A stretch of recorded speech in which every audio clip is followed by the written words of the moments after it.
하나님의 말씀은 신명기 16장 13절에서 17절까지 말씀을 보겠습니다. 너희 타작마당과 포도주 틀을 소출을 거두어 들인 후에 이레 동안 초막절을 지킬 것이요 절기를 지킬 때에는 너와 내 자녀와 노비와 내 성중에 거주하는 내유인과 객과 과와 가부가 함께 즐거워하되 내 하나님 여호와께서 택하신 곳에서 너는 이레 동안 내 하나님 여호와 앞에서 절기를 지키고 내 하나님 여호와께서 내 모든 소출과 내 손으로 행한 모든 일에 복 주실 것이니 너는 온전히 즐거워할지니라. 너의 가운데 모든 남자는 1년에 3번 곧 무교절과 칠칠절과 초막절에 내 하나님 여호와께서 택하신 곳에서 여호와를 배울 때 빈손으로 여호와를 배웁지 말고 각 사람이 내 하나님 여호와께서 주신 복을 따라 그 힘대로 드릴지니라. 아멘. 자, 오늘은 추수감사절을 지키는 주일입니다. 16절에 보게 되면 무교절과 칠칠절과 초막절을 지키라 라고 말씀했는데요, 구약에서 이렇게 지킨 것이 신약과 무슨 관계가 있느냐 이렇게 생각하는 분들이 있는데요, 여기에 먼저 무교절이라는 것은요 6월절을 말합니다. 6월절은 오늘날 말하면 부활절을 의미합니다. 예수님께서 6월절 어린 양으로 시간도 똑같아요. 십자가에 돌아가시고 다시 부활했기 때문에 부활절로 대처하고 있죠.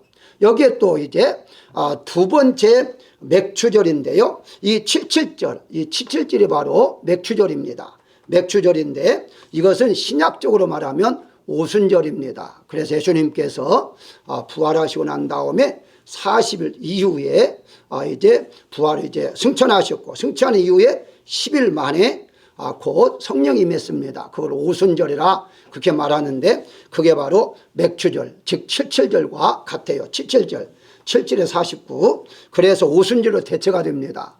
그러면 이 추수감사절은 무엇과 대처하느냐 할 때에 초막절이죠. 이것을 수장절이라 라고 말하는데요, 그래서 구약에 지켰던 3번, 너는 반드시 1년에 3번 절기는 지키라 하는 말씀대로 오늘날도 지켜야 한다는 것이거든요. 그래서 오늘 하나님 말씀에 의해서 지키는데 어떻게 지킬 건가? 본문 13절과 15절에 보게 되면 소출이라는 단어가 나옵니다. 소출이라는 말은요, 개역성경에서는 물산, 바꿔 말하면 산물이거든요. 이 시브리 말로는요 테부아라고 해서 수입을 말합니다. 수익. 그러니까 인컴을 의미하는데요, 그 인컴을 가지고서 하나님 앞에 영광을 돌리라 라고 지금 말하고 있습니다. 같은 단어를 잠언서 8장 19절에서는 소득이라 정확하게 번역하고 있습니다. 한마디로 1년 동안에 하나님 주시는 그 물질을 가지고 하나님 앞에 영광을 돌리라 라고 말하죠. 자, 그런데 이렇게 보다 보니까 수입만 말하니까 수입이 없는 사람은 그러면 추수감사절을 드리지 않아도 되느냐 이렇게 생각할 수가 있는데요, 이사야서 30장 23절에 보게 되면 같은 단어예요. 이 지금 본문에 나오는 소출하는 이 테부아라는 단어를 땅이 먹을 것을 내며 먹을 것으로 번역했거든요. 이게 한마디로 먹고 살게 하기 위한 감사한 마음으로 하나님께 추수감사를 드리는 거다. 그러니까 만약에 내가 하나님 앞에 나 추수감사를 드릴 필요가 없다 이런 사람들은 먹고 살지 않고 살아갈 수 있다면 이 사람은 추수감사를 안 드려도 돼요. 그런데 수입이 없다 할지라도요, 지금까지 살려준 은혜, 하나님이 나를 먹고 살게 한 그 은혜가 감사해서 하나님 앞에 드리는 것이다 이렇게 말씀을 드릴 수가 있습니다. 그렇다면 이제 이어서 우리가 몇 가지 은혜를 나누고자 하는데요, 첫 번째가 그러면 추수감사를 꼭 지켜야만 됩니까? 라고 질문하는 사람들이 있어요. 그 질문할 때에 3가지, 물론 더 질문이 있겠습니다만은 오늘 3가지만 여러분들 소개를 하는데, 분명 오늘 본문 말씀이 13절에 초막절을 지킬 것이요, 지킨다는 단어가 여러 번 반복해서 나오거든요. 그러니까 분명히 성경에 지키라고 했는데 꼭 지킬 필요가 있느냐. 그러면서 첫 번째 하는 말이 추수감사절은 미국에서 만든 것이기 때문에 바로 선택이지 의무는 아니다. 이렇게 이제 주장하는 사람이 있습니다. 근데 여러분 분명히 아십시다. 추수감사절은요, 미국에서 만든 감사절이 아니에요. 그럼 누가 만들었느냐? 본문 13절에 초막절을 지키라 분명히 말씀했거든요. 출애굽기 구약에 23장 16절에 보게 되면 수장절을 지키라 그래요. 수장절이라는 말이 오늘날만 추수감사절이에요. 이제 번역하게 되면 내가 수고하여 이룬 것을 연말에 밭에서 거두어 저장함이라 라고 말하고 있어요. 그렇게 저장하기까지 하신 분 누구냐? 하나님이시니까 하나님 앞에 감사를 드리라 라고 구약에서 이미 하나님께서 만든 절기지 청교도들이 미국에서 만든 게 절대 아닙니다. 많은 분들이 대부분이 청교도들이 미국에서 이렇게 만들었다라고 하거든요. 물론 날짜는 그렇게 만들 수가 있어요. 날짜는 각 나라마다 다르거든요. 가까운 캐나다는요, 이제 10월 달입니다. 그거는 이제 일기가 짧으니까 미리 추석하면서 끝났어요. 11월 달까지 안 간다고요. 그래서 10월 달에 하는 거고, 미국은 11월 달에 하는 거고, 나라마다 조금씩 일자는 다르더라도요, 하나님이 만든 것이지 청교도가 만든 건 절대 아니다는 것을 여러분들이 기억해 주고요. 두 번째는 수장절은 유대인들에게 준 절기다. 우리와는 관계없지 않느냐. 오늘날의 기독교, 특별히 예수 믿는 기독교인데 왜 우리가 유대인들이 지켜야 할 그 절기를 지켜야 하느냐, 이렇게 주장한 사람이 있습니다만은 한마디로 말하면요, 구약의 하나님과 신약 하나님이 다르다면 오케이 말할 수 있어요. 근데 구약의 하나님 여호와 하나님이요, 신약에도 똑같습니다. 하나님이 똑같은 하나님이에요. 자, 그렇다면 유대인들에게만 하나님께서 주신 절기가 아니라 똑같은 하나님이 오늘날도 우리에게도 주셨다는 것이거든요. 그 좋은 예로 아브라함만 이스라엘 백성이 아니잖아요. 아브라함의 믿음, 즉 우리가 믿는 자는 아브라함의 자손이다. 아브라함이 받는 복 우리가 받는다. 아브라함이 이스라엘 민족이다면 아브라함의 자손에게 절기를 지키라고 했다면 우리에게도 절기를 지켜야 할 의무가 반드시 있는 거다. 이렇게 말씀을 드릴 수가 있는 거고요. 하나 더 소개한다면 지금 시대는 농경 문화가 아니기 때문에 도시 문화인데 농사를 짓지 않는데 왜 이 추수를 꼭 농사 짓는 것을 하나님께 드리라고 했지, 우리는 도시 생활하는데 왜 드려야 하느냐, 또 이렇게 주장한 사람이 있습니다. 여러분들 분명히 아십시다. 방금 제가 말씀을 드린 것처럼 추수감사는요, 농사 짓는 것만 의미하지 않아요. 30절 말씀을 드렸잖아요. 먹고 사는 문제를 하나님이 해결해 주었기 때문입니다. 그렇다면 먹고 사는 지금까지 내가 살아있는 데에 대해서 누가 살려줬느냐?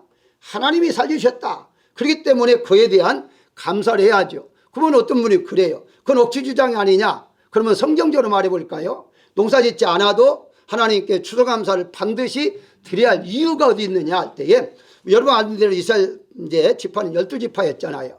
12지파인데 11지파만 농사했어요. 그 중에 레위지파는요, 농사하지 않았어요. 그런데 분명히 농사하지 않았는데도 레위지파도 하나님 앞에 절기를 드렸거든요. 특별히 수장들도 드렸습니다. 레위지파는 빼주고 다른 11지파만 하나님께서 77절이나 혹은 수장절을 지키라 하지 않았어요. 무엇을 의미하느냐? 모두가 다 생명은 하나님의 손에 있기 때문에 하나님께서 살려줌에 대해서 지금까지 은혜 가운데 속에 살아온 것에 대한 감사한 마음으로 드리는 것이지 꼭 농사 짓는 사람만 드리는 것이 아니다 하는 것을 우리가 분명히 알아야 됩니다. 자, 그렇다면 어떤 분은 그래요. 그러면 성경에 맥추절이 있으니까 이 추수감사를 드린다, 맥추절도 드려야 하잖아요. 또 이렇게 질문하는 분이 있어요. 그 질문 많은 사람은요, 아마 믿음대로 살려고 아마 생각하는 것 같아요. 부정적으로 말하면 사탄의 역사지만 어쨌든 그런 사람 아까 제가 소개했잖아요. 맥추절은 저는 안 지켜요. 왜 안 지키느냐? 보리를 오늘날에 농사를 안 해서가 아니라 아까 말씀드렸잖아요. 맥추절은 오순절과 연결시켰다는 거죠. 맥추절은 오순절, 오늘날의 오순절, 성령이 믿기 때문에 성령에 임하고 끝나지 않았잖아요. 우리 안에 계시잖아요. 우리는 매일 매 순간마다 성령과 함께 살아가므로 맥주주를 지키고 있는 거예요. 그래서 맥주주는 따로 안 지키는 것이기 때문에 만약에 그래도 지키고 싶다면 또 지켜도 아무 관계 없어요. 그렇지만 추수감사들은 분명히 구약이나 지금 신약이나 같은 의미이기 때문에 우리가 지켜야 한다 하는 것입니다. 그래서 우리가 이런 것도 따질 것 없이 성경에 지키라면 지키는 거예요. 이걸 따지고 저거 따지고 따지는 사람이 손해지, 저 이제 그 말씀대로 행하는 사람이 절대 손해나는 것은 없다는 사실을 우리가 알아서 감사한 마음으로 여러분들이 추수감사를 지키시는 분들 되시기를 주의 이름으로 축원합니다. 두 번째 생각할 것은 추수감사를 어떻게 지키라 했느냐, 함께 지키라고 말씀하고 있어요. 14절에 절기를 지킬 때에는 함께 즐거워하라 라고 말을 해요. 그러면서 쭉 설명하죠. 노비 가족들 쭉 설명합니다. 모두가 다 함께 지키라 라고 말을 해요. 자, 그렇다면 이렇게 함께 지키라는 말이 꼭 우리 가족들만 의미하느냐 하는 것을 우리가 다시 한번 생각해 봐야 해요. 신약시대에 좀 약간 달라졌다고 그랬어요. 이걸 영적인 의미로 우리가 생각해 봐야 됩니다. 아까 우리가 찬송 불렀잖아요. 그 찬송 추수가 할 것 많은데 일꾼이 적어 라고 말하잖아요. 그 찬송을 한번 잘 보십시오. 수확에 대해서 말한 것인가 찬송이? 아니에요. 알곡을 들여 천국 곡간이 된다고 하잖아요. 뭘 말? 사람을 말하는 사람 말하는 거예요. 그러니까 내 자신을 하나님 앞에 드리는 건데, 근데 이거 함께 하라고 했느냐는 거예요. 함께가 무엇이냐? 내 자신이 주인인데 어떻게 하나님 앞에 드려집니까? 어떻게 내가 알곡이 되겠어요? 될 수가 없어요. 그래서 예수님께 이 땅에 오실 때에 임마누엘 오신 거예요. 우리와 함께 하시겠다 해서 오시는 것이고, 영원히 내가 도 함께 하시겠다. 성령도 임하셔서, 성령 하나님이시잖아요. 영원히 너 함께 하겠다. 세상 끝날까지 함께 하겠다. 계속해서 함께 말씀하고 있잖아요. 무슨 말이냐? 추수감사절에 함께 지키라는 말은 우리 가족들도 함께 지켜야겠지만 중요한 것은 예수님 빠지면 안 된다는 거예요. 예수님과 함께 지켜야 한다는 거예요. 이거 무슨 말이냐? 오늘날 잘 보십시오. 우리가 이제 믿음이 종교화되다 보니까, 종교적인 신앙이 되다 보니까 바로 부활절 어떻습니까? 부활절 되게 되면요, 바로 예수님이 중심이 돼야 하는데 예수님이 중심이 안 돼요. 예수님 빠져버린 부활절이 너무 많아요. 안타까워요. 자, 이제 크리스마스 때에 누가 중심이에요? 예수님 중심이 하는데 예수님보다는 산타클로스가 더 부각되고, 왜 다른 것들이 너무나 부각돼요. 대부분의 이제 다음 달에 크리스마스가 다가옵니다만은 여러분이 물어보면요, 대부분이 선물이 첫째 선물. 크리스마스 때 생각나는 뭐냐한테 선물. 그 다음에 산타클로스 할아버지. 예수님은 생각 나지 않는다는 거예요. 예수님 아마 이제 그 순위로 따진다면 5번 뭐 5번째 아마 있을 거예요. 그러니까 무엇을 의미하죠? 문화가, 이제 사회적인 문화가, 세상의 문화가 바로 추수감사라든지 부활절이든지 크리스마스든지 예수님 빠져버린 그냥 행사로 하나의 축제 분위기로 끝나버리는 경우가 너무나도 많이 있다는 사실이 안타깝습니다. 사랑하는 여러분들, 분명히 우리가 아십시다. 추수감사절 우리가 하나님께 곡식 주는 거 얼마나 아름다워요. 이렇게 참 얼마나 많은 걸 주었습니까? 이거 중요하죠. 근데 이렇게 중요한데 만약에 예수님이 빠져버렸다, 의미가 없는 거예요. 그런데 반대로 솔직히 이런 건 없다 할지라도 예수님만 계신다면 그게 바로 우리가 진정한 추수감사절을 지키는 거예요. 왜 그럴까요? 그게 바로 함께라는 단어에 포함되어 있는 것입니다. 그렇기 때문에 예수님의 나와 함께 하심에 대한 감사가 우리 입술에 늘 흘러나와야 한다는 것인데, 그게 바로 예수님께서 알곡을 곡간에 드린다는 거죠. 천국 곡간에 드린다는 거죠. 자, 그렇다면 왜 이런 말을 하셨을까요? 그 이유가 있습니다. 성경에 보게 되면요, 곡식을 심는데 가라지가 덧뿌려졌다고 그러잖아요. 자, 곡식과 가라지는 근본이 다릅니다. 성경에 보게 되니까 마태복음 13장 25절에 보니까 가라지는 누가 뿌렸느냐? 원수가 뿌렸다고 그래요. 이 원수를 성경에서는 마귀라라고 말을 해요. 그러니까 우리가 잠자고 있을 때에 마귀가 가라지를 뿌리고 갔다는데 덧뿌렸다는 거예요. 덧뿌렸다는 데 중요합니다. 하나님의 말씀이 씨가 내 안에 있어요. 근데 그 위에 또 가라지도 심었다는 거예요. 잠잘 때, 어느 때, 잠잘 때.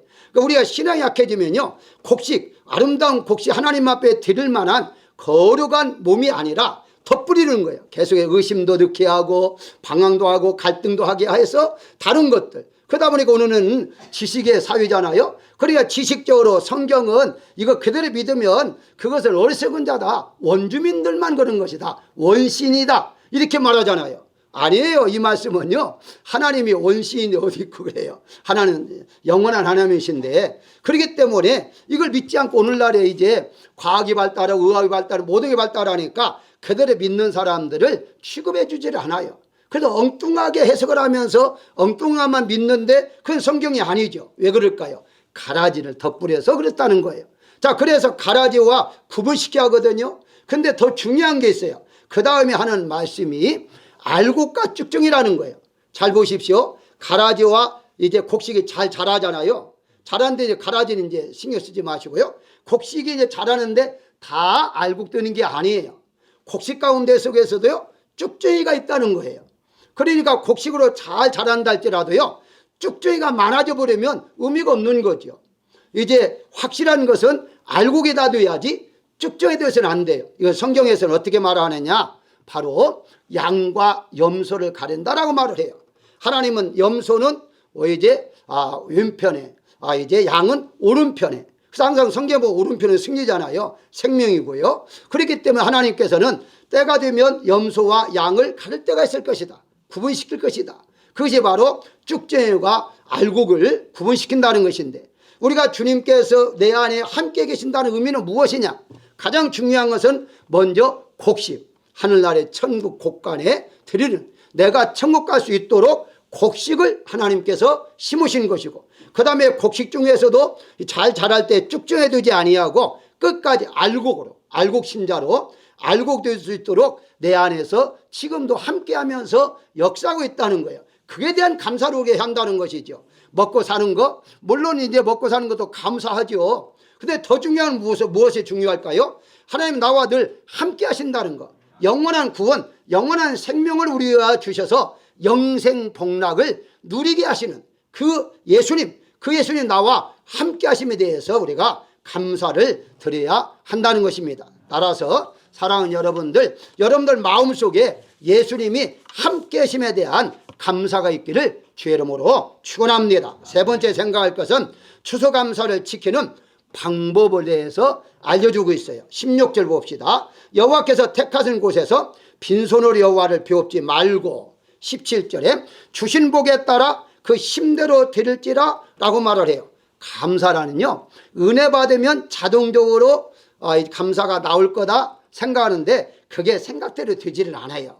그거 이어져야 하잖아요. 금방 감정에 의해서 감사하다 이런 생각이 날 수 있죠. 근데 지식이 돼야 하잖아요. 그게 지식이 안 돼요.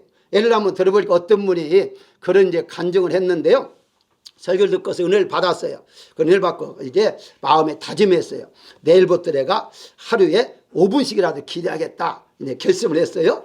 그런데 결심했는데 이제 문 열고 나가니까 생각이 이제 잊어버렸잖아요. 그래서 이제 그 다음 날에 됐는데 까마득 잊어버리는 거예요. 그게 인간이에요. 아무리 자기가 이렇게 결심하고 결단했다 할지라도요, 잊어버릴 수밖에 없어요.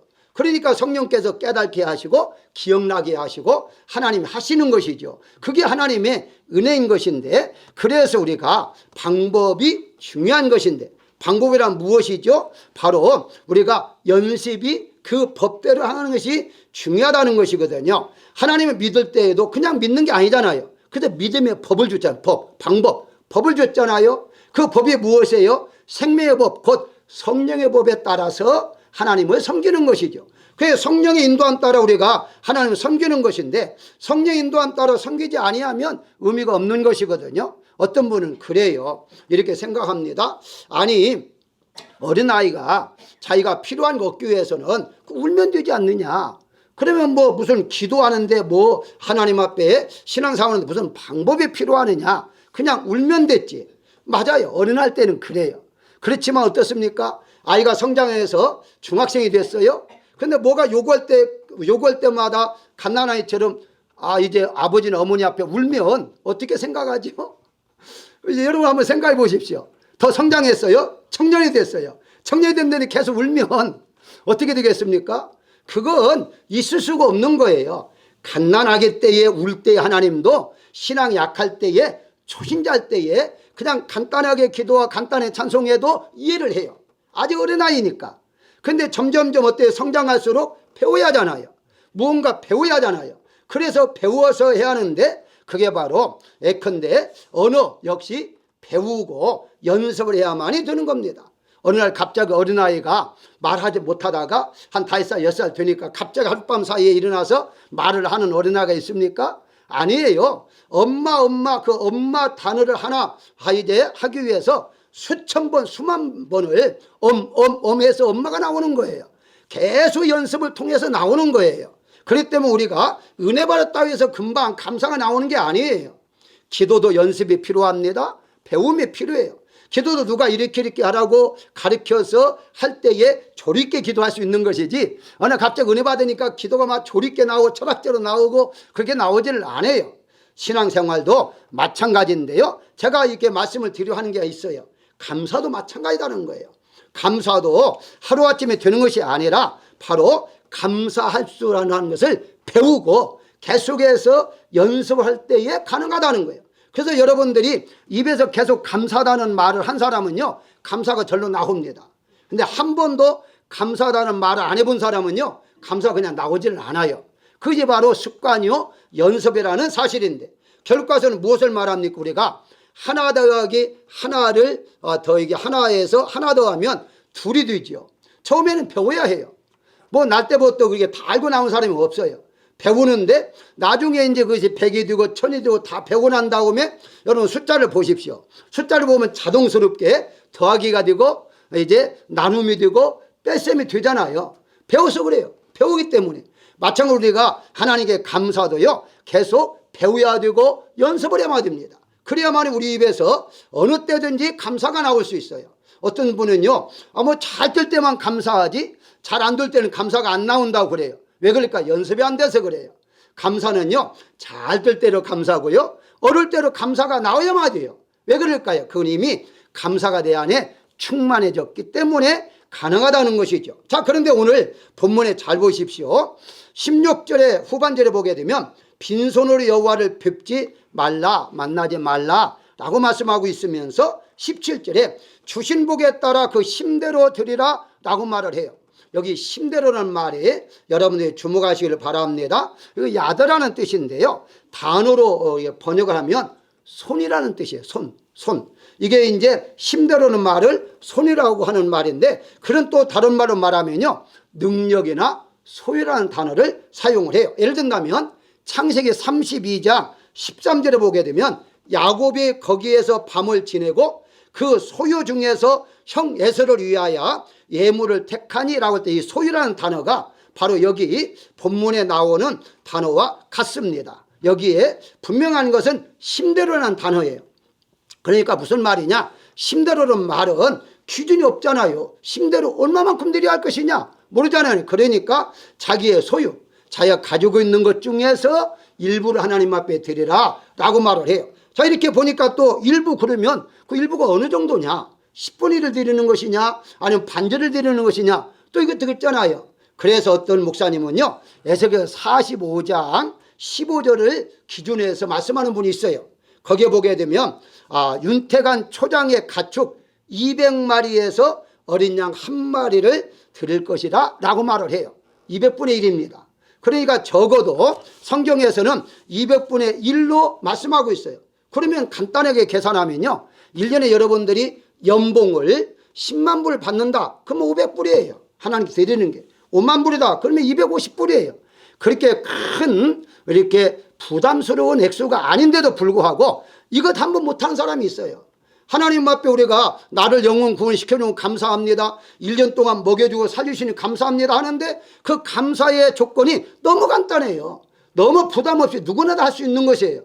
요즘은 뭐 물가가 올라가지고 식사 한 번만 하더라도요 얼마나 많이 나와요.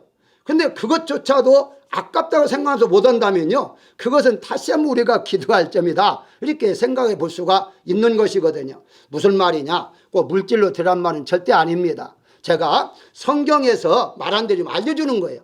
방법을 모르는 사람들 어떻게 할 줄 모르겠다 이런 사람도 있잖아요. 이런 사람들에게 이런 방법이 있으니까 그 안에서 분명히 아까 말했잖아요. 능력, 그러니까 믿음의 능력에 따라, 믿음에 따라 분명히 그렇게 했지만 더 많이 드릴 수도 있는 것이고 그보다 더 작게 드릴 수도 있는 것이고 그건 관계가 없어요. 한마디 하나님 앞에 이렇게 심대로 드리라고 했으니까 심이라는 무엇이냐? 자기의 형편, 처지, 환경에 따라 믿음으로 하나님께 드리는 거다라고 분명히 말씀하고 있는 것입니다. 마지막 추수감사절 지키는 사람에게 복을 주신다고 분명히 약속하고 있어요. 15절에 여호와께서 내 손으로 하는 모든 일에 복 주실 것이니 라고 말하고 있어요. 사람은 복을 받으며 살도록 창조했잖아요. 하나님 원래 창조했어요. 그리고 인간은 누구나 다 하나님 믿는 사람이든지 불신자든지 다 복받고자 원하는 마음은요 우리 마음속에 그대로 있는 겁니다. 왜 그럴까요? 그게 바로 하나님이 본능 속에 넣어 주었기 때문인 것입니다. 그래서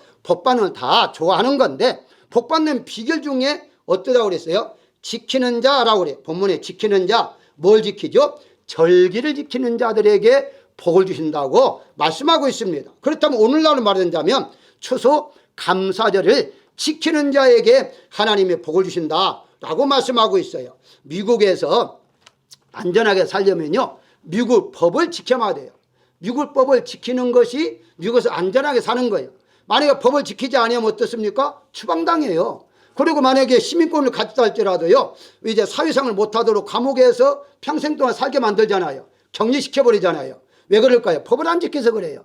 우리가 하나님 앞에 복을 받는 비결이 있다면 하나님 말씀대로 지키면 되는 것인데 그 지키는 중에 하나가 추수감사절을 지키라라고 분명히 말씀하고 있어요. 자, 그렇다면 바로 요한계시록 1장 3절에도 하나님의 말씀을 듣는 자, 읽는 자, 지키는 자가 복이 있다고 분명히 말씀하고 있어요. 자, 그렇다면 우리 하나님 말씀대로 지키는 것이 오늘 이렇게 추수감사 주일을 하나님 앞에 드리고 나 자신을 드리고 또 이렇게 곡식을 드리고 물질을 드림으로 하나님의 살에 계신 우리가 인정할 뿐만 아니라 하나님을 의지하고 하나님 앞에 또 다음의 미래를 맡기는 마음으로 드리는 것이다. 이렇게 볼 수가 있는 것이거든요. 여러분 잘 알다시피 다윗은 어떻습니까? 대단한 분이잖아요.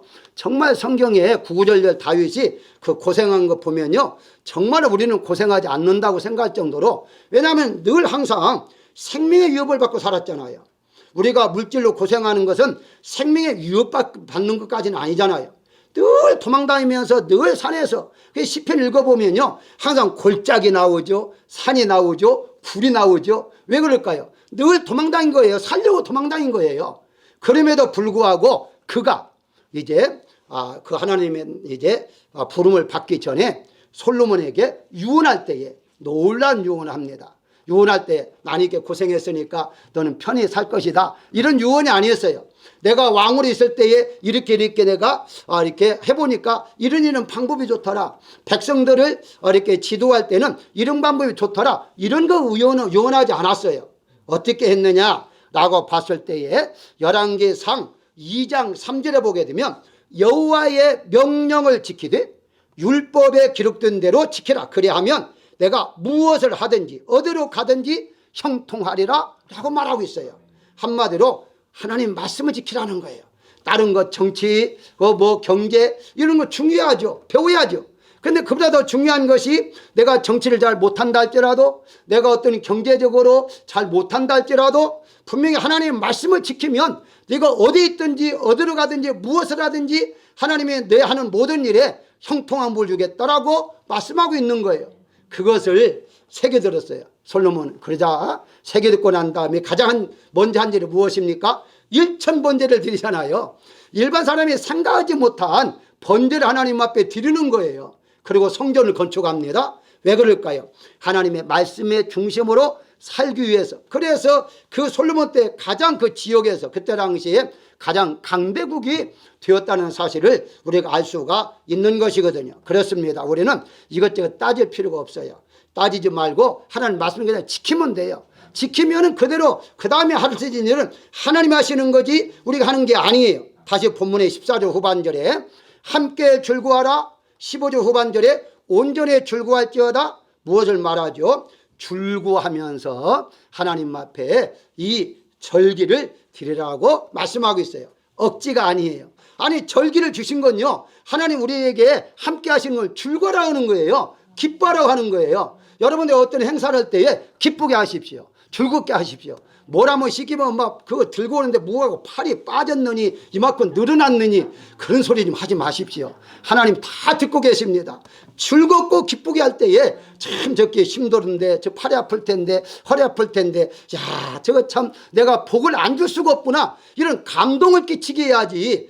결론이 무엇이냐? 어떤 부자가 기독교 신자에게 돈다발을 주면서 내가 마음대로 사용하라 이렇게 줬다는 거예요. 그러니까 이 신자가 하는 말이, 기독교는 말이, 우리는 빈손으로 왔다가 빈손으로 가는 것이니까 나는 내 것이 어디가 있습니까? 모든 건 나도 그렇고 이 모든 생각 다 하나님의 것입니다. 그렇게 말하니까 얼마나 기분이 좋았겠어요. 그래요. 하나님 앞에 드리도 하나님 내가 드릴 테니까 하나님께 드리십시오. 그러니까 이분이 좋습니다 그러고 그 돈다발을 가지고 공중에 문제 던졌던 하나님 지금 계시죠? 보고 계시죠? 하나님 돈 받으십시오. 그거 던졌다는 거예요. 좀 있으니까 다 땅에 떨어지잖아요. 그래서 주시면서 다 죽거나 하는 말이 나는 하나님께 분명히 드렸는데 하나님은 받지 않으시고 나에게 다시 주어서 내가 다시 다 모았다. 이건 내 돈이다. 그러다는 거예요. 그런 얄팍한 그런 생각 가지고 예수 믿으면 안 됩니다. 우리가 진실되게 하나님을 믿고 하나님을 섬겨야지 그런 인간의 그 어떤 잔꾀를 가지고서 드리고 다시 뺏고 이런 거 그런 있을 수가 없잖아요. 사랑하는 여러분, 우리가 하나님 앞에 먼저 자신을 드리십시오. 이것이 바로 추수감사의 열매고요. 그 다음에 나의 시간을 드리고 나의 정성을 드리고 다 하나님 앞에 말씀대로 살아간다면 그게 바로 즐거워요, 기쁨이요, 행복으로 하나님 앞에 드려지는 것이 하나님 가장 기뻐하시는 추수감사절이 될 것입니다. 이번 한 주간 동안 추수감사를 통해서 기쁨이 행복된 시간 되시기를 주의 이름으로 축원합니다.